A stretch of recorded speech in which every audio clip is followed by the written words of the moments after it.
Hello guys, मैं Sophia personal reader से आपके लिए केमिस्ट्री की एक और नई वीडियो के साथ में। और हम यहाँ पर पढ़ने वाले हैं किसके बारे में?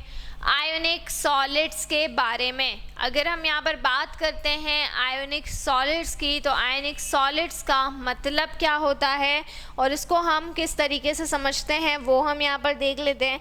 तो आयोनिक सॉलिड्स की अगर हम यहाँ पर बात करते हैं तो देखिए, जब भी केटायन को हम लेते हैं या एनायन को हम लेते हैं, और केटायन और एनायन ये दोनों जो होते हैं वो एक स्पेशल इलेक्ट्रोस्टैटिक फोर्स के थ्रू एक दूसरे के कंबाइन रहते हैं। सबसे फर्स्ट कैटेगरी हमारे क्लासिफिकेशन ऑफ सॉलिड्स में हम पढ़ने वाले हैं आयोनिक सॉलिड।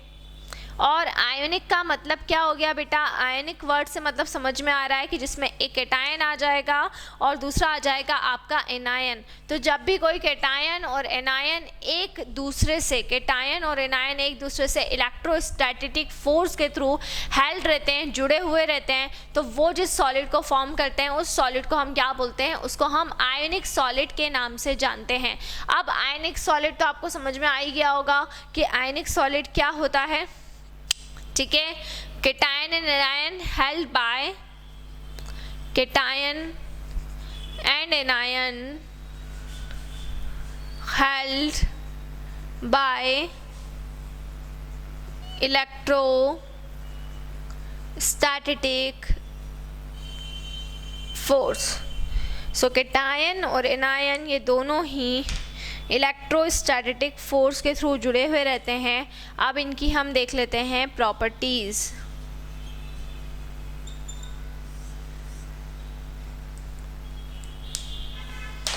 ठीक है, केटायन और एनायन दोनों जब इलेक्ट्रोस्टैटिक फोर्स के थ्रू जुड़े हुए रहते हैं तो उसको हम कहते हैं आयनिक सॉलिड। अब इनकी प्रॉपर्टीज क्या क्या होती है? ये फेयरली हार्ड एंड ब्रिटल होता है, Fairlie hard and brittle. Hard होता है और इसमें थोड़ी सी क्या होती है? ब्रिटलनेस होती है, तो फेयरली हार्ड एंड ब्रिटल हो जाएगा ये। They are soluble in polar solvent, they are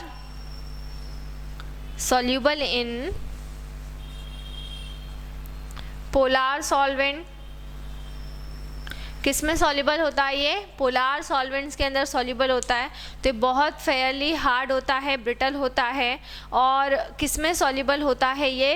polar solvents के अंदर क्या रहेगा? ये सॉल्युबल रहेगा। तो fairly hard and brittle and they are soluble in polar solvent. किस में सॉल्युबल रहता है ये? पोलर सॉल्वेंट में सॉल्युबल रहता है।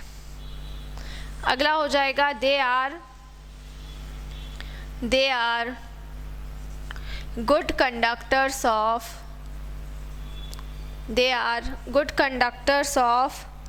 electricity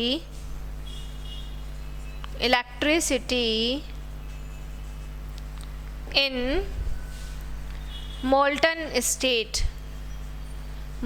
state में ये गुड कंडक्टर्स होता है इलेक्ट्रिसिटी का। तो they are good conductors of electricity in molten state में ये गुड कंडक्टर होता है। And in aqueous solution also, and in aqueous solution. ठीक है, तो फेयरली हार्ड एंड ब्रिटल होता है, सॉल्युबल होता है पोलर सॉल्वेंट्स के अंदर, गुड कंडक्टर्स होता है इलेक्ट्रिसिटी का मॉल्टन स्टेट में भी और एक्वस सॉल्यूशन में भी। ठीक है, फोर्थ हो जाएगा दे have high melting and boiling point, they have high melting point and boiling point. इसका जो मेल्टिंग पॉइंट और बॉइलिंग पॉइंट होता है वो बहुत ही ज़्यादा होता है, बहुत ही हाई होता है। तो they have high melting and boiling point, hence less volatile, और इसीलिए ये क्या होगा? कम वॉलेटाइल होगा। अब वॉलेटाइल का मतलब क्या होता है बेटा? जो वेपर्स के फॉर्म में कन्वर्ट हो जाए, जो वेपराइज हो जाए, उसको हम कहते हैं वॉलेटाइल।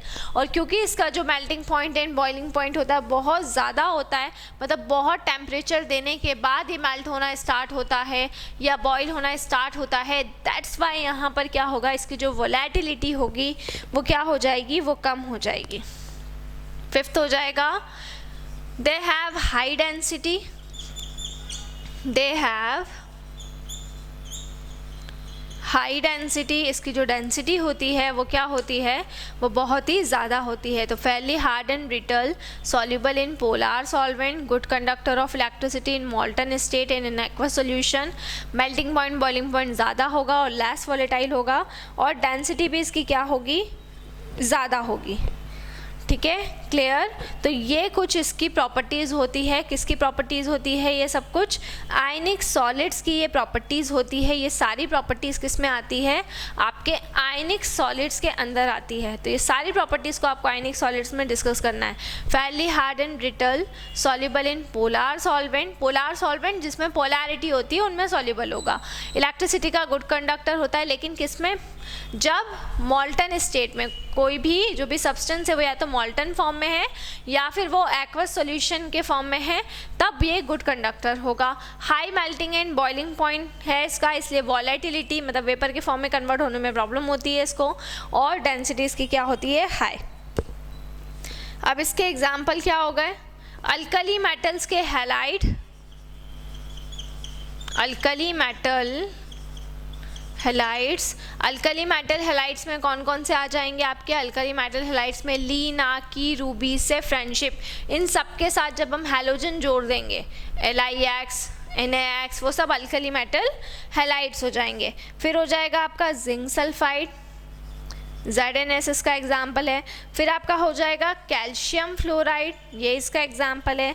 और फिर आपका हो जाएगा अमोनियम क्लोराइड। ये सारे आपके आयनिक सॉलिड्स के एग्जाम्पल होते हैं। अमोनियम ब्रोमाइड भी आप ले सकते हैं चाहें तो। ठीक है, तो ये सारे किसके एग्जाम्पल हो जाएंगे, आपके आयनिक सॉलिड्स के एग्जाम्पल हो जाएंगे। तो ये यहाँ पर मैंने आपको करवा दिया पूरा कंप्लीट ये टॉपिक। नेक्स्ट वीडियो में हम और कुछ टॉपिक्स को डिस्कस करेंगे। सो इसी तरह से जुड़े रहिए हमारे साथ में। नेक्स्ट वीडियो में हम कोवलेंट सॉलिड्स के बारे में पढ़ेंगे। तो इसी तरह से जुड़े रहिए हमारे साथ में। वीडियोस को लाइक करते रहिए, चैनल को सब्सक्राइब करना ना भूलें।